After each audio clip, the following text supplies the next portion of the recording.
Aborigines were deemed to be subhuman, little more than animals, which was to justify not only the theft of their land, but their extermination. An edition of the Encyclopedia Britannica, still in circulation when I was at school, described them as only an animal of prey, more ferocious than the leopard or the hyena. He devours his own species. So they were hunted and raped and massacred. And few doubted at the time that genocide was official policy. A government report in the 1850s spoke of the success of poisoning Aborigines, 100 of them laid out at a time. But until quite recently, little of this was even acknowledged. In Tasmania, the Aborigines were said to have died out. In fact, they were hunted along with kangaroos and almost wiped out. In New South Wales, by 1845, the tribe who had watched Captain Cook sail here into Botany Bay was reduced to 3 women and a man. In Victoria, an Aborigine called Old Mr. Burt recalled this story told by his mother. They buried our babies with only their heads above the ground. All in a row they were.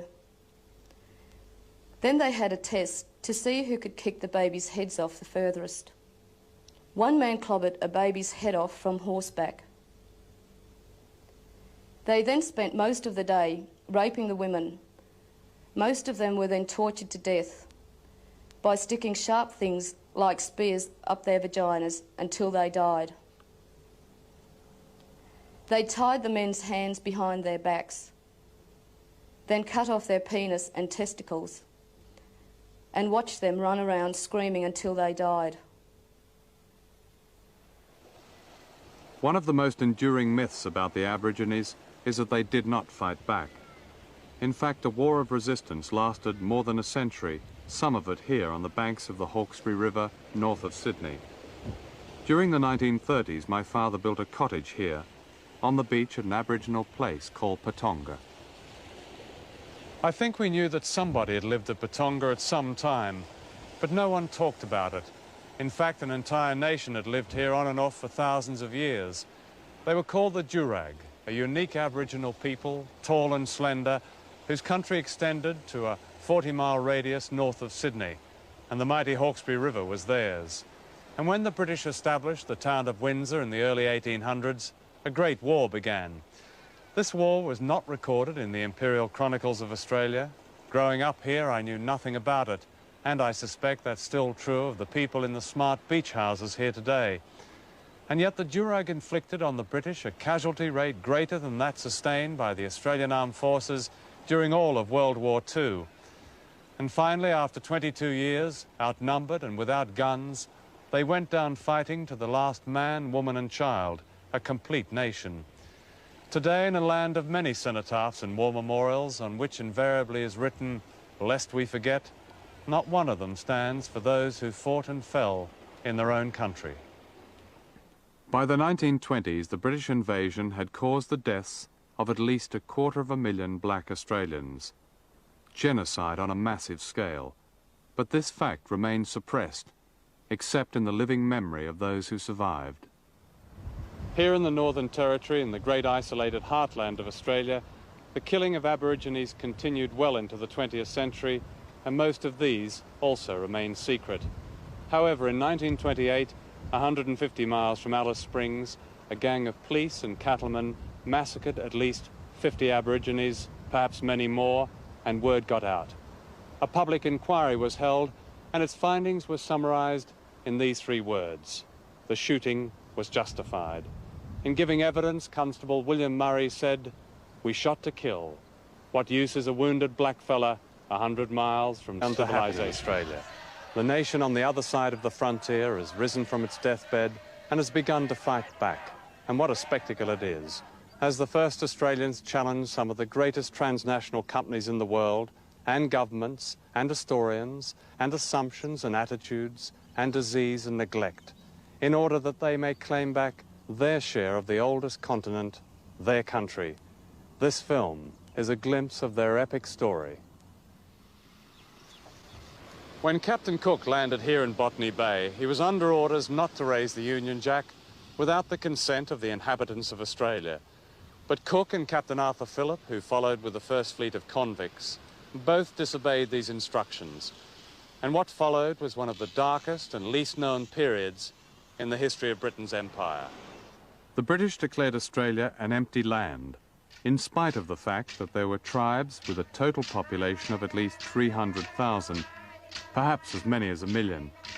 No one knew exactly, because the first Australians were not counted as human beings. Decimation was swift. Aboriginal blood carried no resistance to white disease. Lieutenant Brady, Royal Marines, reported in 1788, "From the great number of dead natives found in every part of Sydney Harbour, it appears that the smallpox has made dreadful havoc among them." But not nearly as much havoc as massacre.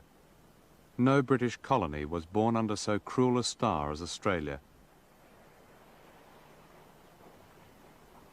The early convict ships had brought thousands of white slaves, mostly English and Irish, transported for crimes of poverty and politics. And they became the instruments of massacre, directed by Christian gentlemen who had brought with them attitudes of racial superiority that were the staple of empire. Ironically, their cruelty was at odds with liberal reformers in Britain who were then seeking to end the slave trade. In 1837, a House of Commons Select Committee condemned the atrocities against the Aborigines. But the difference between sympathy and action was a convenient 15,000 miles.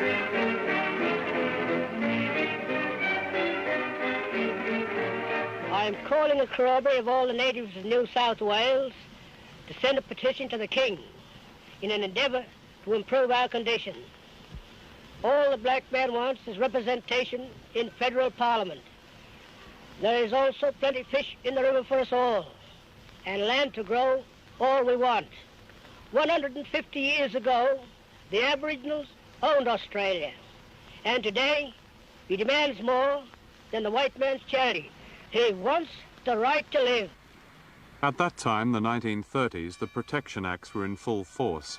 The Chief Protector had the power to send mixed-blood children to missions, having wrenched them away from their Aboriginal mothers. In this way, the mothers could continue to serve their white masters, the masters were saved any possible embarrassment, and the children were civilized with Christian ritual. If any Aborigine objected to this arrangement, the Chief Protector could imprison him or her without trial, all of which, said the law, was to save the natives from being overwhelmed by the white race. In recent years, many of those children sent to the missions have tried to find their families. Well, the first time with me, as the story goes, is my grandpa said, "You don't take that kid," you know, so I was left. He stopped him, but then the following year, months later, he came back again, and then I was out with some other kids, and most of the old people had gone away from the station. And so Constable Bill McKinnon was able to take me, put me on the camel and take me, you know, till people realised the day after or the 2 days after that I was missing.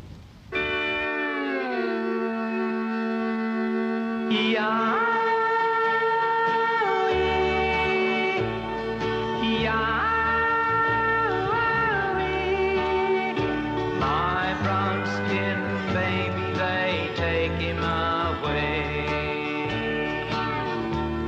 Between her sobs, I heard her say, "Policemen taking my baby away.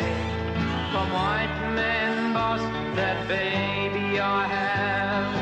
Why he let him take baby away?" Yeah.